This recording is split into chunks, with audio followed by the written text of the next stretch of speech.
Assalamualaikum warahmatullahi wabarakatuh.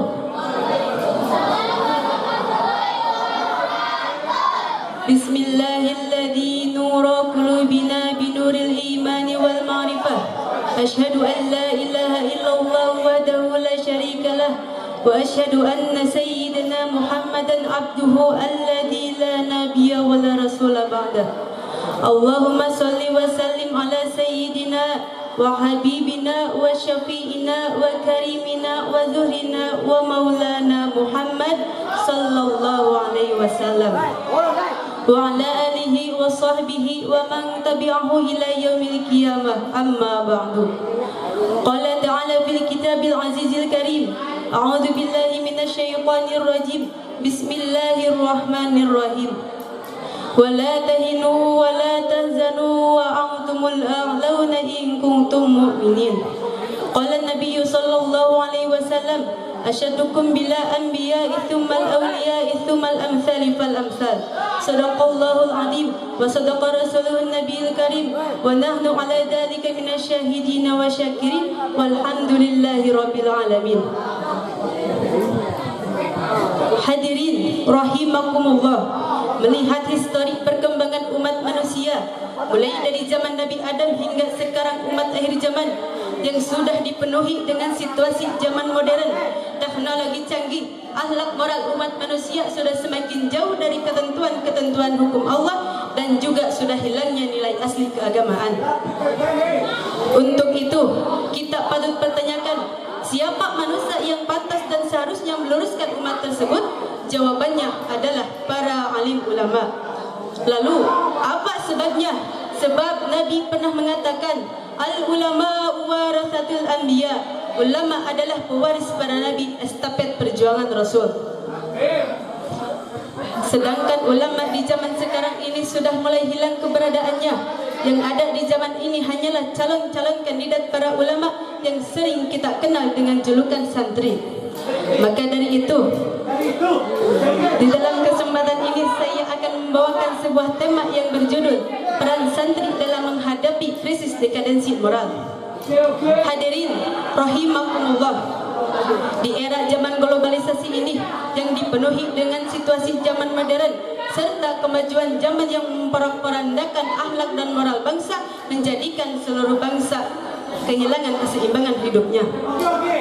Oleh karena itu, kita sebagai calon kandidat para ulama, estafet perjuangan Rasul, dituntut untuk bisa membawa umat dari zaman ke zaman, seperti zaman jahiliyah menjadi zaman yang penuh barokah, dari zaman yang hak yaitu zaman yang diridai oleh Allah Subhanahu wa taala. Maka dari itu, kita harus bisa mensterilkan kehidupan kita, keimanan kita, bahkan yang paling penting, kita harus bisa mensterilkan keistiqomahan dalam mengemban amanah sebagai calon kandidat para ulama yang mampu membuat umat ke jalan yang benar.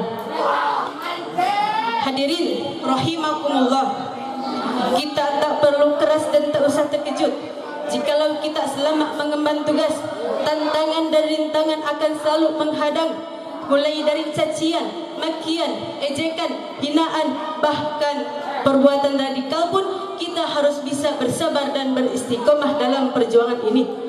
Karena hal ini sudah menjadi sunatilah yang sering terjadi kepada setiap orang yang siap berjuang untuk membuat umat menuju ke jalan yang benar.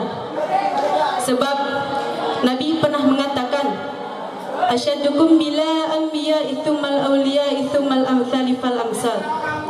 Hadirin rahimakumullah, lalu apa solusi untuk mencegah zaman seperti ini?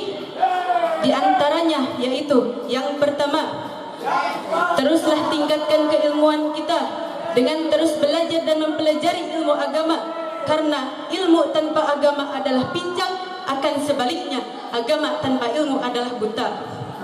Yang kedua, istiqomah dan bersabarlah dalam perjuangan, karena Allah pun tidak akan mengabaikan orang yang siap berjuang di jalan Allah. Yang ketiga, janganlah bersikap lemah dan bersedih dalam perjuangan ini, karena sesungguhnya engkaulah orang yang paling tinggi derajatnya di hadapan Allah dibandingkan dengan orang yang melanggar aturan Allah. Sebagaimana Allah berfirman dalam surah Ali Imran ayat 139. A'udzubillahi minasyaitonirrajim. Bismillahirrahmanirrahim. Wala tahinu wala tahzanu wa antumul a'launa in kuntum mu'minin. Shadaqallahul azim.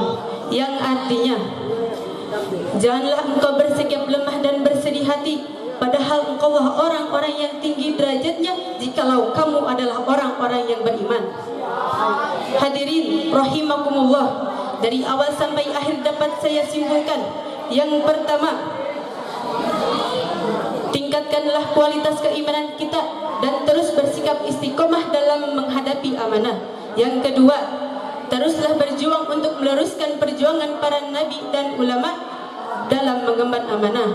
Hadirin rahimakumullah, mungkin cukup sampai di sini yang dapat saya sampaikan.